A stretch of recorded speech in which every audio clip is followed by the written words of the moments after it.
മികച്ച അധ്യാപകനുള്ള സംസ്ഥാന അവാർഡ് നേടിയ ശ്രീ മൈക്കിൾ ജോസഫാണ് നമുക്കൊപ്പോൾ ഉള്ളത്. സർ, സ്വാഗതം. എങ്ങനെയാണ് ഈ നേട്ടത്തിലേക്ക് എങ്ങനെയാണ് എത്തിയത്? വ്യക്തിപരമായി എനിക്ക് അധ്യാപക അവാർഡ് ലഭിച്ചുവെങ്കിലും ഇതൊരു കൂട്ടായ്മയുടെ ഫലമായിട്ടാണ് എനിക്ക് അവാർഡ് ലഭിച്ചിട്ടുള്ളത്. ഞങ്ങളൊരു പട്ടശ്ശേരി ഗവൺമെൻറ് ഹയർ സെക്കൻഡറി സ്കൂളിലെ അധ്യാപകനാണ്. Palakkad Mannarkkad Pattassery government higher secondary സ്കൂളിലെ കെമിസ്ട്രി അധ്യാപകനാണ്. അവിടെ ഇതെല്ലാ പ്രവർത്തനങ്ങളും ഒരു ഗ്രൂപ്പ് വർക്കായിട്ടാണ് കാര്യങ്ങൾ മുമ്പോട്ട് പോകുന്നത്. ഞങ്ങളൊരു കൂടൊരുക്കൽ എന്ന് പറയുന്നൊരു പ്രൊജക്റ്റ് ഉണ്ട്. ഒരു 5ഓളം സ്നേഹവീടുകൾ അർഹരായ ഞങ്ങളുടെ സഹപാഠികൾക്കായി കുട്ടികൾ സ്ക്രാപ്പ് ചലഞ്ച് വഴിയും ബിരിയാണി ചലഞ്ച് വഴിയൊക്കെ പൈസ ഒരു 40 ലക്ഷത്തോളം രൂപ കളക്ട് ചെയ്ത് ഈ കഴിഞ്ഞ വർഷങ്ങളിൽ ഒരു 3-4 വർഷങ്ങളായിട്ടൊരു 5 സ്നേഹവീടുകൾ, 5ാമത്തെ വീടിൻ്റെ പണി നടന്നുകൊണ്ടിരിക്കുകയാണ്. അതേപോലെ ശാസ്ത്രരംഗത്ത് കുട്ടികളുടെ ഒരു ശാസ്ത്ര വണ്ടി എന്നൊരു പരീക്ഷണാടിസ്ഥാനത്തിൽ കുട്ടികൾ തന്നെ ശാസ്ത്ര പരീക്ഷണങ്ങളുമായി മറ്റ് സ്കൂളുകളിലെ UP സ്കൂളുകളിലും ഹൈസ്കൂളുകളിലും ഹയർ സെക്കൻഡറി സ്കൂളിലെ കുട്ടികൾക്ക് ക്ലാസ്സുകൾ എടുക്കുന്നൊരു ശാസ്ത്രവണ്ടി എന്നൊരു പ്രൊജക്റ്റ് പാലക്കാട് ജില്ലയിൽ ധാരാളം മേഖലകളിൽ ഞങ്ങൾ ക്ലാസ്സുകൾ കുട്ടികൾ തന്നെയാണ് എടുക്കുന്നത്, ക്ലാസ്സുകളുമായി പോയി. അതേപോലെ കൊറോണ കാലത്ത് ആ പഞ്ചായത്തിൽ, കാഞ്ഞിരപ്പുഴ പഞ്ചായത്താണ്, ആ പഞ്ചായത്തിലുള്ള ഒരു എല്ലാ കോവിഡ് രോഗികൾക്കും ഈ അധ്യാപക കൂട്ടായ്മയും കുട്ടികളും ചേർന്ന് ഭക്ഷണം ഒരുക്കി നൽകി. അങ്ങനെ വിവിധങ്ങളെ പിന്നെ ഒരു 10 വർഷത്തോളം Attappadi Agali government higher secondary സ്കൂളിലാണ് പ്രവർത്തിച്ചിരുന്നത്. അപ്പോൾ അട്ടപ്പാടിയുമായി ബന്ധപ്പെട്ട് ധാരാളം പ്രവർത്തനങ്ങൾ, അവിടുത്തെ ട്രൈബൽ കമ്മ്യൂണിറ്റിയായി ബന്ധപ്പെട്ടും അത്തരം കുട്ടികൾക്ക് വേണ്ടിയുള്ള പ്രവർത്തനങ്ങൾ അതെല്ലാം പരിഗണിച്ചാണ് അവാർഡ്. ഈ കോവിഡ് കാലത്ത് ഒരുപാട് പരിമിതികൾ ഉണ്ടായിരുന്നില്ലേ പ്രവർത്തനത്തിന്?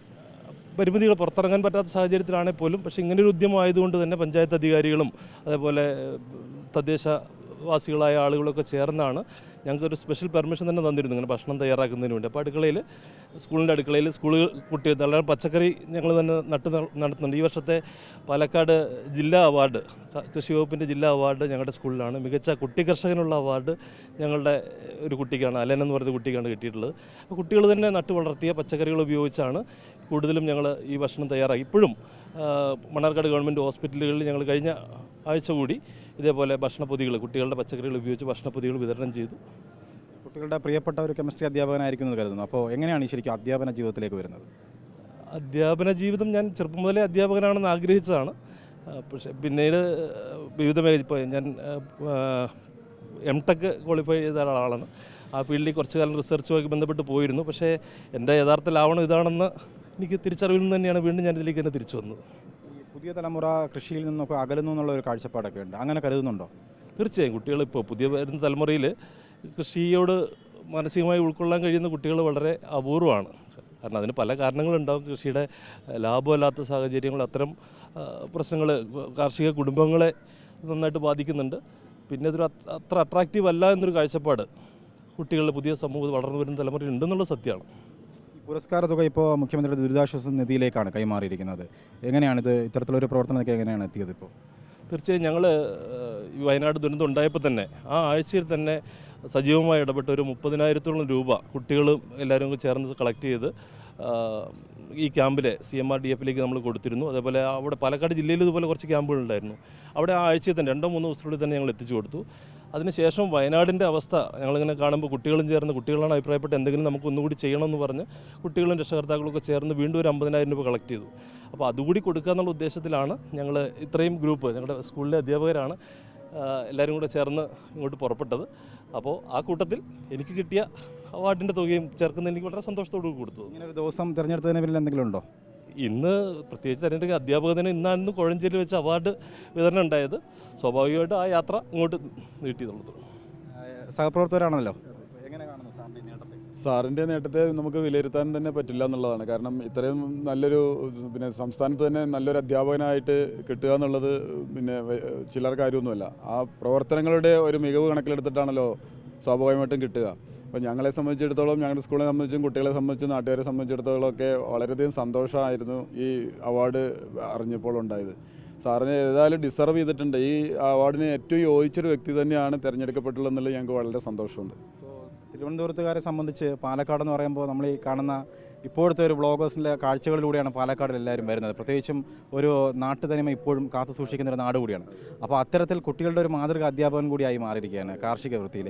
അതൊക്കെ എങ്ങനെയാണ് കാണുക? ഞങ്ങൾക്ക് ഭൂമിത്ര കർഷക സേന എന്ന് പറഞ്ഞിട്ട് ഞങ്ങളൊരു ക്ലബ്ബ് തന്നെ രൂപീകരിച്ചിട്ടുണ്ട്. കഴിഞ്ഞ വർഷത്തെ സംസ്ഥാനത്തിലെ ഏറ്റവും മികച്ച സ്കൂളിനും മികച്ച അധ്യാപകൻ ഞങ്ങളുടെ സനൽ സാറും ഒപ്പം ഉണ്ട്. അവിടെ സാറ് പിന്നെ മാറി നിൽക്കുകയാണ്. സനൽ സാറ് മികച്ച അധ്യാപകനുള്ള അവാർഡ് കഴിഞ്ഞ വർഷം കിട്ടിയതാണ്, 1,00,000 രൂപ. സാറും ഇതുപോലെ തന്നെ അത് സ്കൂളിലേക്കാണ് സംഭാവന ചെയ്തത്. ഞങ്ങളൊരു ഹാളിലേക്ക് വേണ്ടുന്ന ചെയറുകളാണ് അതുകൊണ്ട് ഞങ്ങൾ വാങ്ങിച്ചത്. അപ്പോൾ ഞങ്ങൾ സ്കൂളിന് എങ്ങനെ പുരസ്കാരം കിട്ടിയാലും അത്തരം കാര്യങ്ങൾ ഞങ്ങൾ ആ സ്കൂളിലേക്ക് തന്നെ കൊണ്ടുവരാനുള്ള ഒരു ശ്രമമാണ് സാധാരണ നടത്താറ്.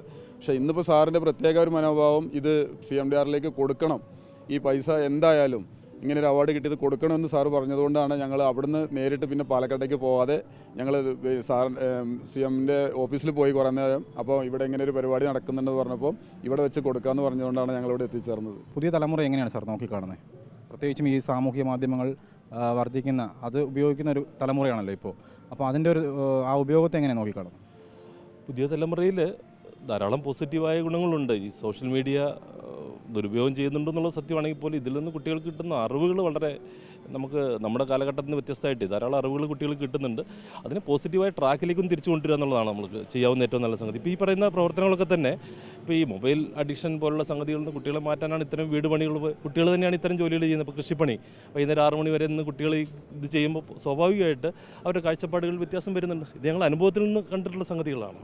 അപ്പോൾ ഈ അധ്യാപക ദിനത്തിൽ യഥാർത്ഥ കൈകളിലേക്കാണ് ആ ഒരു മികച്ച അധ്യാപകനുള്ള അവാർഡ് നേടി എത്തിയിരിക്കുന്നത്. എന്തായാലും ഇന്നിപ്പോൾ ആ അവാർഡ് തുക ഇപ്പോൾ വയനാട് ദുരിതബാധിതർക്കുള്ള മുഖ്യമന്ത്രിയുടെ ദുരിതാശ്വാസ നിധിയിലേക്ക് മൈക്കിൾ ജോസഫ് കൈമാറിയിരിക്കുന്നതാണ്.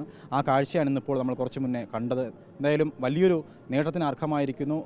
കുട്ടികളുടെ നല്ലൊരു ഇടയനാണ്, നല്ലൊരു അധ്യാപകനാണ്. അതുപോലെ തന്നെ ഇവിടെ പങ്കുവച്ചതുപോലെ അദ്ദേഹം തൻ്റെ കുട്ടികൾക്ക് വീട്ടിലും ഏറ്റവും നല്ല അധ്യാപകനും ഏറ്റവും നല്ല അച്ഛനും ഒക്കെ ആയ ഒരു മനുഷ്യനെയാണ് നമ്മളിപ്പോൾ കണ്ടത്. വീഡിയോ ജേർണലിസ്റ്റ് വിഷ്ണു പ്രസാദിനൊപ്പം reporter Arun Solomon, in reporter, Thiruvananthapuram.